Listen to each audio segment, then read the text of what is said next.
आज हम लोग फंक्शन स्टार्ट करेंगे। तो फंक्शन स्टार्ट करने से पहले थोड़ा सा रिलेशन का रिवीजन कर लेते हैं। मान लीजिए सेट ए है 2,3 और सेट बी है 4,5। तो इसका जो कार्टेशियन प्रोडक्ट होगा वो क्या होगा? 2,4, 2,5, 3,4, 3,5। ठीक है। मान लीजिए क्वेश्चन दिया हुआ है, find the relation in which a comma b belongs to R, a divides b. ठीक है। तो इसका रिलेशन क्या होगा? आर में कार्टेशियन प्लेन में देखिए 2,4 ही सिर्फ डिवाइड कर रहा है रिलेशन में, तो 2,4 हो जाएगा। 2,5 नहीं कर रहा है, 3,4 भी नहीं कर रहा है, 3,5 कोई भी नहीं कर रहा है, तो इसका रिलेशन 2,4 हो जाएगा। तो आइए देखते हैं कार्टेशियन प्रोडक्ट और रिलेशन में क्या रिलेशन बैठ रहा है। तो ऐसा तो बोल सकते हैं ना कि कार्टेशियन प्रोडक्ट जो है वो बिगर है रिलेशन से। तो क्या हो जाएगा? Relation is the subset of Cartesian product, क्योंकि रिलेशन का सारा एलिमेंट सीपी में आ रहा है। तो relation is the subset of Cartesian product. Function जो है वो उसी तरह फंक्शन जो है वो कार्टेशियन प्लेन नहीं, रिलेशन का सबसेट है। इसको डिटेल में आगे समझेंगे कैसे ये सबसेट है। थोड़ा सा डेफिनेशन देखते हैं। फंक्शन का ये पॉइंट है, इम्पोर्टेंट पॉइंट, और ये फंक्शन का डेफिनेशन है। ये थोड़ा सा एग्जाम्पल दिया हुआ है, इसको बाद में समझ लेंगे। फंक्शन को समझने से पहले आइए एक इम्पोर्टेंट पॉइंट समझते हैं नेक्स्ट पेज में। मान लीजिए एक सेट ए है जिसमें कि 1 2 3 है। सेट बी में ए बी सी है। तो सेट ए जो है वो उसका एलिमेंट 1 का इमेज ए कहलाएगा, एलिमेंट 2 का इमेज बी कहलाएगा, एलिमेंट 3 का इमेज सी कहलाएगा। ठीक है। यानी सेट बी जो होगा वो इमेज होगा सेट ए का, सेट बी जो होगा वो इमेज होगा सेट ए का। ठीक है। और सेट ए जो है वो प्री इमेज होगा सेट बी का, यानी कह सकते हैं ए का प्री इमेज 1 है, बी का प्री इमेज 2 है, सी का प्री इमेज 3 है। ठीक है।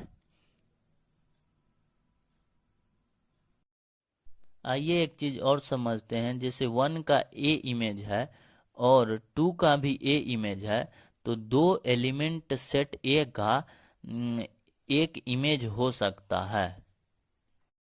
दो एलिमेंट का सेम इमेज होगा, लेकिन इसका उल्टा नहीं होगा। अगर हुआ तो वो फंक्शन ही नहीं कहलाएगा। अब टाइप ऑफ फंक्शन देखते हैं। इसका पहला है वन वन फंक्शन, इसको इंजेक्टिव भी कहते हैं। इसका डेफिनेशन है function in which each and every element of set A has one and unique image in set B. मान लीजिए सेट ए है 1 2 3 और सेट बी है ए बी सी डी। तो ठीक है, तो इसका 1 का एक यूनिक इमेज होगा, A2 का एक यूनिक इमेज होगा, B3 का एक यूनिक इमेज होगा, C4 का एक यूनिक इमेज होगा, D। दूसरा है many one function, a function in which at least two element in set A has same image in set B. कम से कम दो एलिमेंट का सेम इमेज होना चाहिए। जैसे 1 का है ए और 2 और 3 का सेम इमेज है बी। ठीक है। कम से कम दो, अगर दो से ज़्यादा हुआ तब भी और उसका इमेज यूनिक हुआ, मतलब दो या दो से ज़्यादा का सेम इमेज हुआ, तब भी वो मैनी मैनी मैनी वन ही कहलाएगा। तीसरा है ऑन टू फंक्शन, इसको सर्जेक्टिव भी कहते हैं। पहला जो था 1 1, इसको इंजेक्टिव कहते हैं। इसको ध्यान में रखिएगा, एक्सरसाइज में क्वेश्चन ऐसे ही बनेगा। और इसको सर्जेक्टिव कहते हैं ऑन टू को। इसमें range is equal to codomain होता है। सेट ए और बी में एलिमेंट होगा, सबका एक यूनिक इमेज होगा 1 1 की तरह। और इसमें भी कोई एक एलिमेंट छूटना नहीं चाहिए, सबका इमेज बनना चाहिए। भले वो दो इमेज एक एलिमेंट का क्यों ना बने, लेकिन सबका इमेज होना चाहिए। इसी से अगला बनता है इनटू फंक्शन। इसमें जो है रेंज सबसेट होगा कोडोमेन का। मान लीजिए रेंज ए है, कोडोमेन बी है, तो इसका जो है हर एक का इमेज बनेगा बी में। एट लीस्ट एक एलिमेंट जो है सेट बी का कोई भी प्री इमेज सेट ए में नहीं होना चाहिए। अगर सेट बी में एक भी एलिमेंट या एक से ज़्यादा एलिमेंट खाली रह गया जिसका इमेज ए में नहीं हो तो वो इनटू फंक्शन। अब आइए इसका कोलैबोरेशन पढ़ते हैं, सम इम्पोर्टेंट फंक्शन। तो पहला है one one on to function. One one क्या था, सबका एक यूनिक इमेज होना चाहिए। देखिए सबका एक यूनिक इमेज है। अब ऑन टू क्या था, कोई भी एलिमेंट सेट बी में नहीं बचना चाहिए। तो देखिए कोई भी एलिमेंट सेट बी में नहीं बचा है तो ये हो गया one one on to function. दूसरा है वन वन इंटू फंक्शन। दूसरा है one one into function. One one क्या था, सबका एक यूनिक इमेज होना चाहिए। देखिए है सबका एक यूनिक इमेज। और इंटू क्या था, एटलीस्ट सेट बी में एक एलिमेंट बच जाना चाहिए। और देखिए सेट बी में डी बच गया है ना एक एलिमेंट, सॉरी ई बच गया है ना एक एलिमेंट जिसका कोई प्री इमेज नहीं है।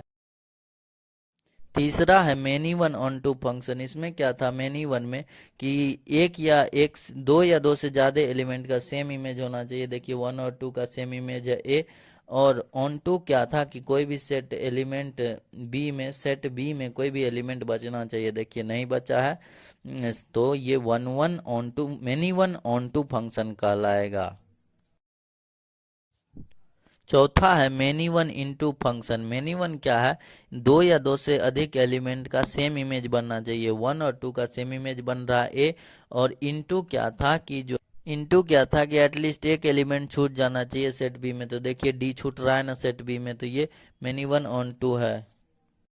नेक्स्ट वीडियो में देखेंगे method of checking injectivity. One one को ही इंजेक्टिविटी कहते हैं, इंजेक्टिव कहते हैं। तो चेक करेंगे कि कोई फंक्शन इंजेक्टिव है या नहीं है। ठीक है, तो ये मिलते हैं अगले एपिसोड में।